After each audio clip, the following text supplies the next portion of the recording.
I request Yashwant Sinha ji to address the gathering.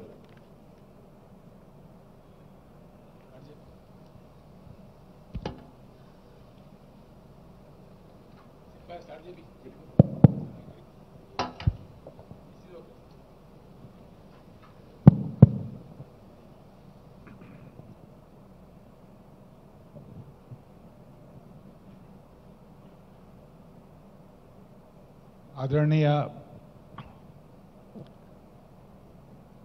मुख्यमंत्री महोदय, संसद में तेलंगाना राष्ट्र समिति के नेता नमा नागेश्वर राव जी,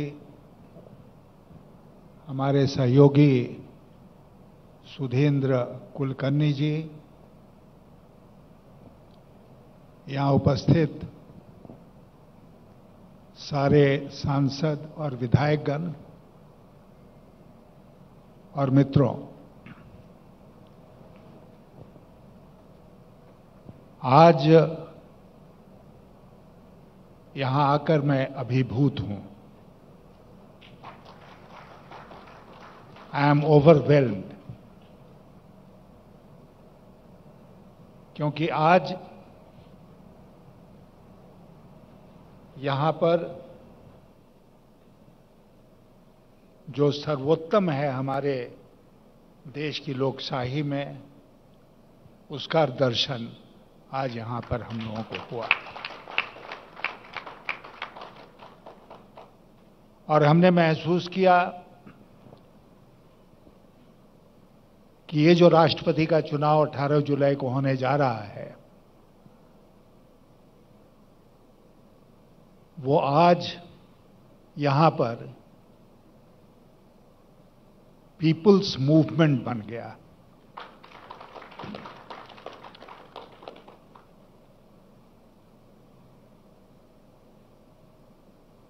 ये राष्ट्रपति का चुनाव मेरे लिए उस लड़ाई की श्रृंखला में एक कड़ी है जो कई वर्षों से मैं इस सरकार के खिलाफ लड़ रहा हूं। मैं बहुत आभारी हूं सम्मानित मुख्यमंत्री जी का कि हमारे नामांकन के दिन 27 जून को इन्होंने अपने मंत्री के.टी. रामाराव जी को भेजा था दिल्ली, और उनके आने से हम लोगों को बहुत बल उस दिन प्राप्त हुआ था।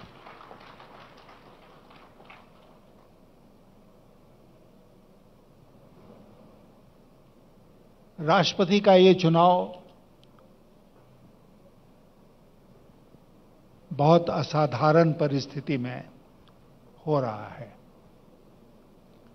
और इसीलिए शायद इस बार का चुनाव कुछ विशेष है।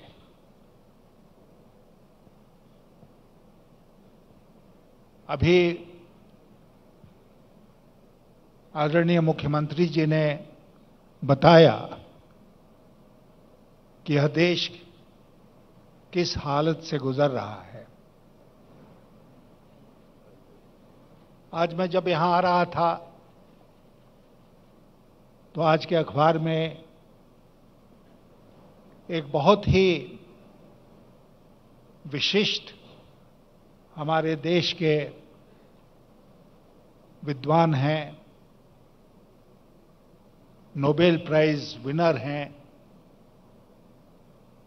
अमर्त्य सेन जी, उनका एक वक्तव्य छपा है जिसमें उन्होंने कहा है कि द नेशन इज कोलैप्सिंग। ये मुल्क जो है वो बर्बाद हो रहा है, कोलैप्स कर रहा है। और हम देखते हैं कि हर दृष्टिकोण से वो कोलैप्स हमारे सामने है। 1 मिनट के लिए हम राष्ट्रपति के चुनाव को किनारे रख दें, तो मैं आपसे पूछना चाहता हूं कि क्या एक नागरिक की हैसियत से हम इस बात को बर्दाश्त करेंगे कि हमारा देश बर्बाद हो जाए? प्रधानमंत्री जी से मेरी कोई व्यक्तिगत लड़ाई नहीं है, विदेश की भावना नहीं है। हालांकि इस बात का, मुख्यमंत्री जी, इस बात का मुझे जरूर सख्त अफसोस है कि नामांकन दाखिल करने के बाद मैंने उनको फोन मिलाया, मुझे बताया गया उस समय वो फोन पर उपलब्ध नहीं थे। मैंने संदेश छोड़ा कि उनसे मेरी ओर से निवेदन कीजिएगा कि जब वो लौट कर आएं तो मुझसे बात कर लें। आज तक मैं इंतजार कर रहा हूं, प्रधानमंत्री जी का लौटकर फोन नहीं आया। संस्कार है। नहीं, बट ये देश के प्रधानमंत्री को क्या शोभा देता है? मैं आपसे कहना चाहता हूं कि एक साधारण नागरिक भी फोन करे तो ऊंचे से ऊंचे पद पर बैठे व्यक्ति को उस फोन का उत्तर देना चाहिए। लेकिन हमारे प्रधानमंत्री जी ने यह शिष्टाचार सीखा ही नहीं। बहुत अफसोस की बात है। तो आपको मैं बता रहा था कि बहुत असाधारण परिस्थिति में ये चुनाव हो रहा है। कुछ लोगों का कहना है कि सरकारी पक्ष से एक महिला को खड़ा किया गया है जो अनुसूचित जनजाति से आती हैं। अक्सर ये प्रश्न मुझसे पूछा जाता है और मैं इसका उत्तर ये कह के देता हूं कि ये जो चुनाव हो रहा है इसके बारे में सर्वानुमति बन सकती थी। It was possible to forge a consensus. लेकिन वो जिम्मेदारी किसके ऊपर थी? वो सरकार के ऊपर थी कि वो सबसे बात करते, आदरणीय मुख्यमंत्री जी से बात करते कि हमारी ये सोच है, आपकी क्या सोच है, कैसे सर्वानुमति बनाई जाए। लेकिन उन्होंने ऐसा नहीं किया और इसलिए ऐसा नहीं किया कि वो सर्वानुमति में, कंसेंसस में विश्वास करते ही नहीं है। वो विश्वास करते हैं कॉन्फ्रंटेशन में, टकराव की राजनीति पर चलना चाहते हैं। वो अपमानित करना चाहते हैं दूसरे लोगों को और इसीलिए उनके डिक्शनरी में कंसेंसस नाम का शब्द ही नहीं है।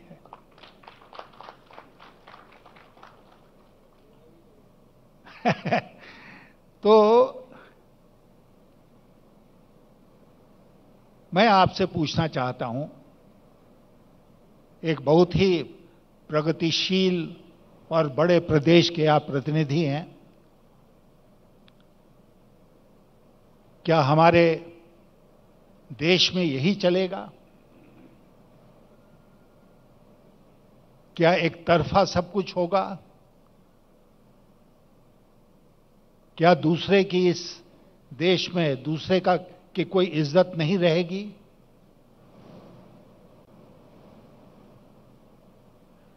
और इसीलिए हम जोर देकर इस बात को कह रहे हैं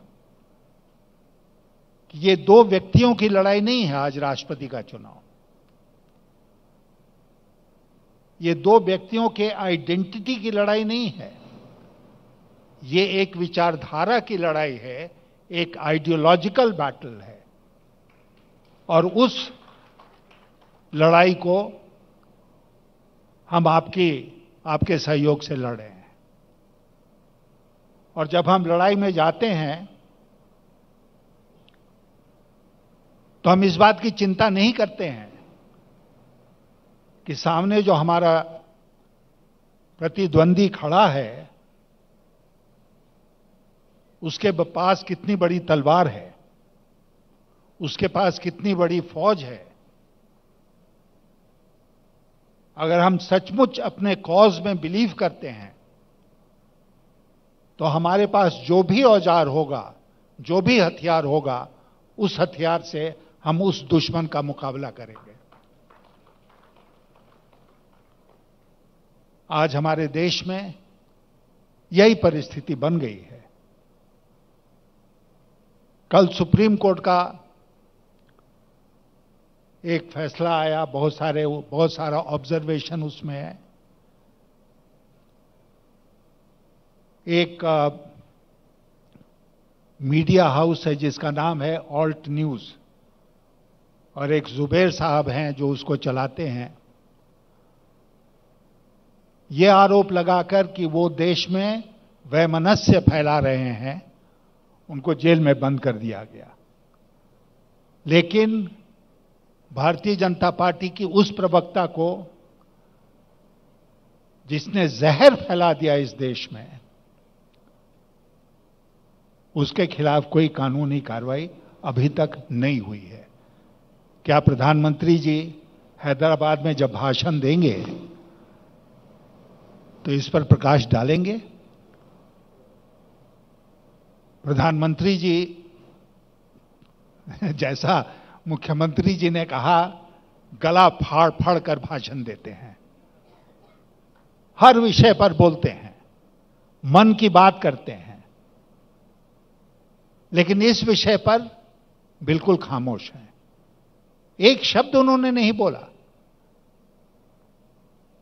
अमेरिका के राष्ट्रपति ने जब एक स्कूल में कुछ बच्चों की मौत हो गई थी तो वो तुरंत देश के सामने आए और उन्होंने अपनी बात रखी, अपना अफसोस जाहिर किया।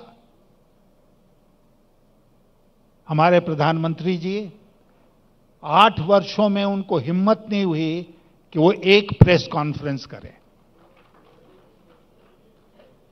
सारा संवाद एक तरफा है। क्या यही लोकशाही है? क्या यही प्रजातंत्र है कि एक आदमी बोलेगा और 140 करोड़ लोग सुनेंगे? ये हमारे देश में आज हो रहा है और इसके खिलाफ हमें लड़ना है। आज ये चुनाव, जैसा मैंने आपसे कहा यहां आने के बाद, कि ये एक पीपुल्स मूवमेंट बन गया है।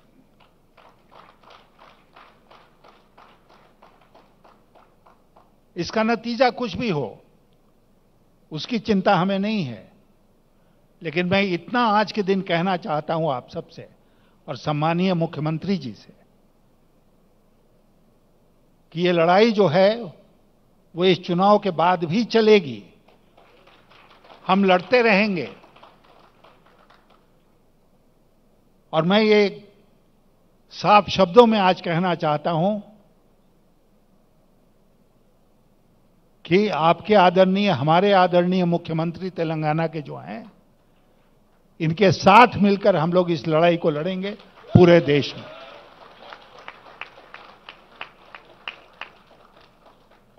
मैं इनसे फिर मिलूंगा, क्योंकि अभी हवाई अड्डे से यहां तक आते आते हम लोगों ने कुछ बातें की हैं,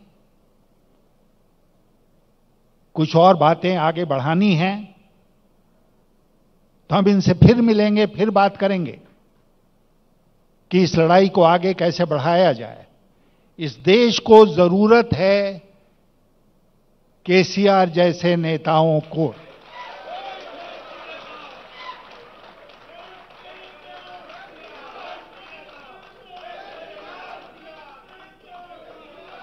और मैं इसलिए इनकी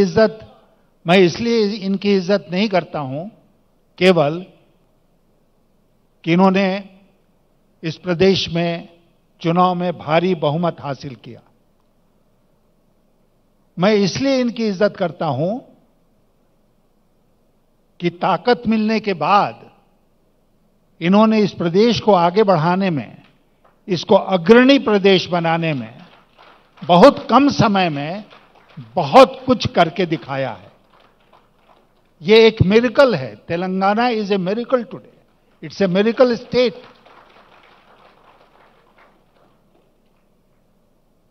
और ये वही आदमी कर सकता है जिसके मन में जनता के प्रति समर्पण का भाव हो, जिसके मन में एक विजन हो और वो मौका मिलने पर उस विजन को धरती पर उतारने का काम करे।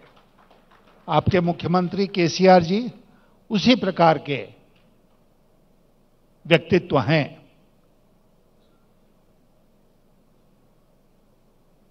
इसलिए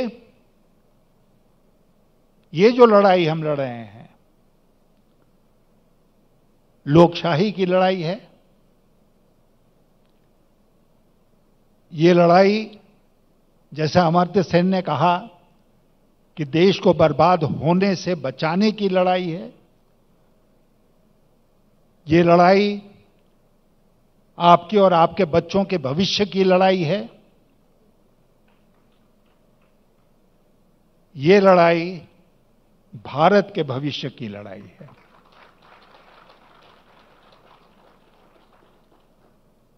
और आज इस स्थल से, इस शहर से हम उस लड़ाई की शुरुआत कर रहे हैं।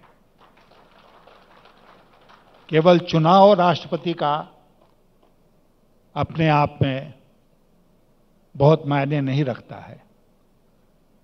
कोई न कोई चुनकर राष्ट्रपति भवन जाएगा। अक्सर पत्रकार हमसे पूछते हैं, आप राष्ट्रपति भवन में जाएंगे तो आपका प्रथम कर्तव्य क्या होगा? और मैं उनसे जोर देकर कहता हूं कि मेरा प्रथम कर्तव्य होगा इस देश के संविधान की रक्षा करना, उसके मूल्यों की रक्षा करना, इस देश की लोकशाही की रक्षा करना, प्रजातंत्र को बचाकर रखना। यह चुनौती है। कल ही ना प्रधानमंत्री जी का भाषण है यहां पर, लेकिन मुझे पूरा विश्वास है, मैं आपसे आज कह के जाना चाहता हूं, जितने प्रश्न आदरणीय मुख्यमंत्री जी ने पूछे हैं उसमें एक का भी जवाब वो नहीं देंगे। वो इसलिए नहीं जवाब देंगे कि उनके पास जवाब है ही नहीं। He has no reply. And that's why he will not answer a single question which has been posed to him today by the Honorable Chief Minister. देश का दुर्भाग्य है। देश का दुर्भाग्य है कि यहां पर संवाद ही खत्म हो गया। There is no dialogue.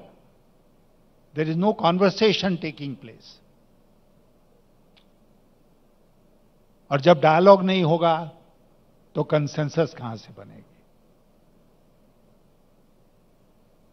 मुझे याद है, मैं उस लोकसभा का सदस्य था, केसीआर साहब भी उसके सदस्य थे, और मेरे मन में इनके प्रति जो इज्जत है वो उस दिन से है जब अकेले लोकसभा में तेलंगाना अलग राज्य बनाने के लिए इनकी आवाज उठती थी। और सचमुच में उस समय बहुत कम लोगों को ये भरोसा था कि जैसा मुख्यमंत्री जी ने स्वयं कहा कि एक दुबला पतला आदमी खड़ा हो जाए तो उसका सपना साकार हो जाएगा। लेकिन इन्होंने अपना सपना, उस सपने को साकार किया और तेलंगाना राज्य अलग पृथक राज्य बना। और बात वहीं तक नहीं रुकी, आज देश के अग्रणी राज्यों में तेलंगाना की गिनती होती है। तो सत्ता जो है, स्टेट पावर आप चाहते हैं इसके लिए कि उससे आप लोगों की भलाई कर सकें। स्टेट पावर आप इसलिए नहीं चाहते हैं कि आपके पास जितनी ताकत है, आपके पास जितनी एजेंसियां हैं, उसका आप अपने राजनीतिक प्रतिद्वंदियों के खिलाफ इस्तेमाल करके दुरुपयोग करें उनका, जैसा आज हम देख रहे हैं। आज ही अखबार में हम लोगों ने पढ़ा 2004 का कोई एफिडेविट था शरद पवार साहब का, उनको नोटिस मिल गई इनकम टैक्स की। इतना दुरुपयोग, मैं आपसे कहना चाहता हूं, मैं 5 वर्षों तक अटल जी की सरकार में इस देश का वित्त मंत्री था। एनफोर्समेंट डायरेक्टरेट ईडी उस समय वित्त मंत्रालय में हुआ करती थी। मेरे दिमाग में दूर दूर तक ये बात नहीं आई कि हमारे जो विरोधी हैं राजनीति में, उनके खिलाफ इसका दुरुपयोग किया जाए। और जब मैंने पूछा किसी से कि भाई कैसे कोई सरकार का मंत्री एजेंसी के प्रमुख को बुला के कहेगा कि उस आदमी के पीछे लग जाओ, उसको पकड़ो, उसको अपमानित करो, कैसे कहता है? मुझे तो ये कहते हुए बहुत शर्म महसूस होती कि मैं बुलाकर उनको कहता, प्रमाण हो या ना हो, उस व्यक्ति को परेशान करना है, वो मेरे मुआफिक नहीं है, इसलिए तुम उसके पीछे पड़ जाओ। लेकिन आज ये प्रत्यक्ष देखने को मिल रहा है। इतना दुरुपयोग सरकारी एजेंसियों का इसके पहले कभी नहीं हुआ है, और वो भी राजनीति के लिए। तो इसलिए क्या हम चुपचाप देश को बर्बाद होते देखेंगे? क्या हमारा यह कर्तव्य नहीं बनता हुआ है, चुने हुए प्रतिनिधि के रूप में, एक नागरिक के रूप में, कि हम इसका विरोध करें? और मुझे पूरा विश्वास आज हो गया यहां आने पर हैदराबाद, और आप सबका उत्साह देखने के बाद, कि इस देश में लोकशाही को कोई हरा नहीं सकता है।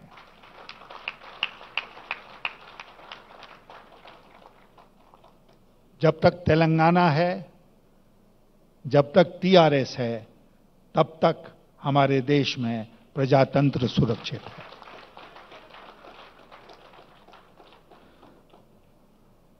आया था आपसे समर्थन मांगने के लिए। मुझे पहले ही विश्वास दिलाया था जब मुख्यमंत्री जी से मेरी बात हुई थी,